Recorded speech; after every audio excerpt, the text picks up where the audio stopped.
పాలమూరు జిల్లాలో డీసీసీ పదవుల కోసం తీవ్ర పోటీ నెలకొందా? తమ అనుచరులకు పదవులు దక్కించుకునేందుకు నేతలు తీవ్రంగా ప్రయత్నిస్తున్నారా? మహబూబ్ నగర్లో డీసీసీ పదవి కోసం చతుర్ముఖ పోటీ నెలకొందా? గద్వాలలో సరిత వర్సెస్ బండ్లగా మారిన పరిస్థితులు మారిపోయాయా? వనపర్తిలోనూ ఆ ఇద్దరు నేతల మధ్య తీవ్రమైన పోటీ ఉందా? ఇక నారాయణపేటలో ప్రశాంత్ కుమార్ రెడ్డి కంటిన్యూ చేస్తారా? సీఎం సొంత ఇలాఖాలో డీసీసీ రేస్లో ఉన్న కీలక నేతలెవరు?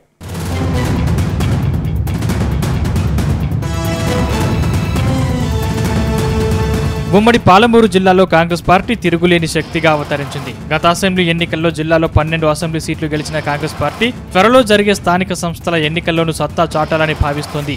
సీఎం రేవంత్ రెడ్డి సొంత జిల్లా కావడంతో 100% అన్ని చోట్ల హస్తం పార్టీ హవా చూపించాలని అనుకుంటోంది. ఈ నేపథ్యంలో జిల్లాలో కొత్తగా డీసీసీ ప్రెసిడెంట్లను నియమించాలని టీపీసీసీ చీఫ్ మహేష్ కుమార్ గౌడ్ ఇప్పటికే కసరత్తు మొదలుపెట్టారు. ప్రస్తుతం ఉమ్మడి జిల్లా కోటాలో 4 డీసీసీ ప్రెసిడెంట్లు ఉండగా వీరిలో మహబూబ్ నగర్ తో పాటు నాగర్ కర్నూలు డీసీసీ ప్రెసిడెంట్ల మార్పు ఖాయంగా కనిపిస్తోంది. ఇక వనపర్తిలోనూ మార్పు జరిగే అవకాశం ఉందంటున్నారు పార్టీ నేతలు. ప్రస్తుతం నారాయణపేటకు చెందిన ప్రశాంత్ రెడ్డి విషయంలో మార్పులు ఉండకపోవచ్చని టాక్ వినిపిస్తోంది. జోగులాంబ గద్వాలకు ప్రస్తుతం డీసీసీ ప్రెసిడెంట్ లేకపోవడంతో ఈ పదవి ఎవరికి దక్కుతుందనేది ఇప్పుడు ఆసక్తికరంగా మారింది.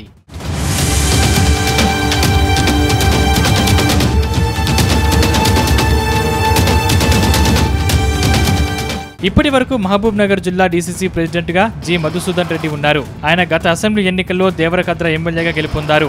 ఇప్పుడు మధుసూదన్ రెడ్డి మారుస్తారనే ప్రచారం జరుగుతుంది. దీంతో డీసీసీ పదవిని దక్కించుకునేందుకు స్థానిక లీడర్లు తీవ్రస్థాయిలో పోటీ పడుతున్నట్టు తెలిసింది. ముఖ్యంగా సిరాజ్ ఖాద్రీ, సంజు ముదిరాజ్, ఎస్పీ వెంకటేష్ డీసీసీ పీఠం దక్కించుకునేందుకు తమ వంతు ప్రయత్నాలు చేస్తున్నట్టు సమాచారం. ఇందులో సిరాజ్ ఖాద్రీకి స్థానిక ఎమ్మెల్యే యొన్నం శ్రీనివాసరెడ్డి అండదండలు ఉండడంతో పదవిని దక్కించుకునేందుకు లాబింగ్ చేస్తున్నారట. మరోవైపు minority finance corporation chairman Obedullah Kotwal ద్వారా ఎస్పీ వెంకటేష్ ప్రయత్నాలు ముమ్మరం చేశారట. ఇక సంజీవ్ ముదిరాజ్ కు పార్టీలో మంచి గుర్తింపు ఉంది. ఆయనకు కూడా డీసీసీ పదవి దక్కొచ్చని ప్రచారం జరుగుతోంది. ఒకవేళ సిరాజ్ ఖాద్రీకి డీసీసీ పదవి దక్కని పక్షంలో మరో మంచి అవకాశం కల్పించవచ్చని పార్టీ వర్గాలంటున్నాయి. ఇక రేసులో ఉన్న మరో నేత వినోద్ కుమార్ తన సోదరుడు సంపత్ కుమార్, చల్లా వంశీచందర్ రెడ్డి ద్వారా ప్రయత్నాల వలవేస్తున్నట్టు ప్రచారం జరుగుతోంది. అయితే వినోద్ కుమార్ 3 దశాబ్దాలుగా పార్టీ కోసం కష్టపడుతున్నారు. మాదిగ సామాజిక వర్గానికి చెందిన నాయకుడు కావడంతో ఈయనకు డీసీసీ దక్కిన ఆశ్చర్యపోవాల్సిన అవసరం లేదంటున్నారు.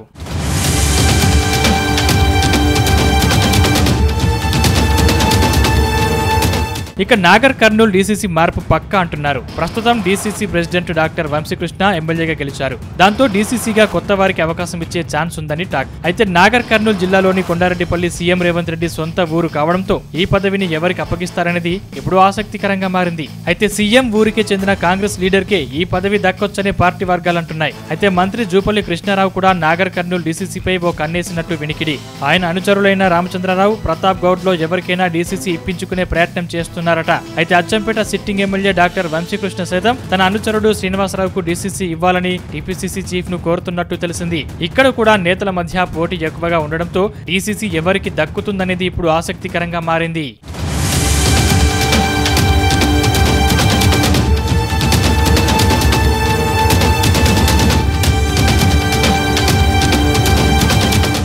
మరోవైపు వనపర్తిలో డీసీసీ పదవి విషయంలో తీవ్ర పోటీ నెలకొందని సమాచారం. Planning commission deputy chairman Chinna Reddy, sitting MLA Megha Reddy మధ్య ఈ పోటీ ఉందట.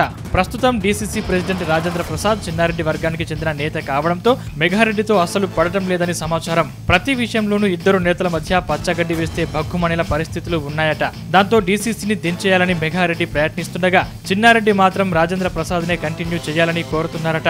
అయితే ఇటీవల పార్టీలో మేఘారెడ్డికి ప్రాధాన్యత పెరిగిపోవడంతో డీసీసీ పదవిని మేఘారెడ్డి వర్గానికి కట్టబెట్టే అవకాశం ఉందని పార్టీలో జోరుగా చర్చ జరుగుతుంది. మరోవైపు నారాయణపేట జిల్లాలో మాత్రం ప్రశాంత్ కుమార్ రెడ్డినే కంటిన్యూ చేస్తారనే టాక్ వినిపిస్తోంది.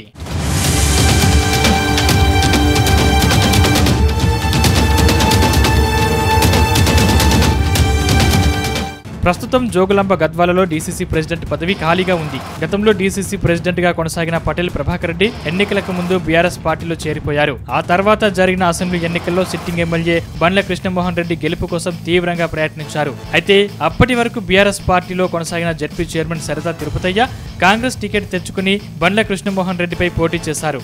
కానీ సరిత ఓడిపోయారు. ఆ తర్వాత గద్వాలలో మారిన రాజకీయ పరిణామాల నేపథ్యంలో బండ్ల కూడా కాంగ్రెస్ పార్టీలో చేరిపోయారు. దాంతో సరిత వర్సెస్ బండ్లగా అక్కడ సీన్ మారిపోయింది. ప్రస్తుతం గద్వాల ఇన్ఛార్జ్ గా ఉన్న సరిత తిరుపతయ్య తన అనుచరులకు డీసీసీ ఇప్పించుకునే పనిలో తలమునకలై ఉన్నట్టు తెలిసింది. అయితే ఇన్నాళ్లు ద్విముఖ పోటీగా ఉన్న డీసీసీ పదవి కాస్త ప్రస్తుతం త్రిముఖ పోటీగా మారినట్టు ప్రచారం జరుగుతుంది. ఏఐసీసీ కార్యదర్శి మాజీ ఎమ్మెల్యే సంపత్ కుమార్ తన అనుచరుడికి డీసీసీ పదవి ఇవ్వాలని డిమాండ్ చేస్తున్నట్టు టాక్ వినిపిస్తోంది. ఇప్పటికే సరిత వర్సెస్ బండ్లగా యుద్ధం నడుస్తోంది. డీసీసీ పదవి ఎవరికి ఇచ్చినా మరో వర్గం ఊరుకునేలా కనిపించడం లేదు. దాంతో సంపత్ కుమార్ అనుచరుడికే డీసీసీ దక్కొచ్చని సమాచారం. ఇటీవల జరిగిన పరిణామాలు కూడా ఇదే విషయాన్ని బలపరుస్తున్నాయి. ఇటీవల టీపీసీసీ చీఫ్ మహేష్ కుమార్ గౌడ్ తన అభిప్రాయం చెప్పాల్సిందిగా సంపత్ కుమార్ ను కోరినట్టుగా తెలిసింది.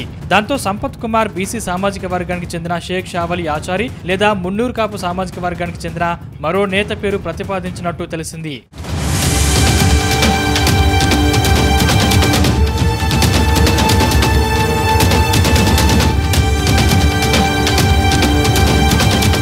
మొత్తంగా సీఎం రేవంత్ రెడ్డి సొంత ఇలాకాలో డీసీసీ ప్రెసిడెంట్ల నియామకం టీపీసీసీ చీఫ్ కు కత్తి మీద సాములా మారింది. ఎవరికి పదవి ఇస్తే ఎవరు అలకమంచం ఎక్కుతారో అని మహేష్ కుమార్ గౌడ్ తెగ టెన్షన్ పడుతున్నారట. అసలే స్థానిక సంస్థల ఎన్నికల సమయం. ఏమాత్రం తేడా వచ్చినా మొదటికే మోసం వస్తుందని పార్టీ నేతలు సైతం హెచ్చరిస్తున్నారట. దాంతో టీపీసీసీ చీఫ్ ఆచితూచి అడుగులు వేస్తున్నట్టు పార్టీ వర్గాలు అంటున్నాయి. చూడాలి మరి డీసీసీ ప్రెసిడెంట్ పదవులు ఎవరికి వరిస్తాయో.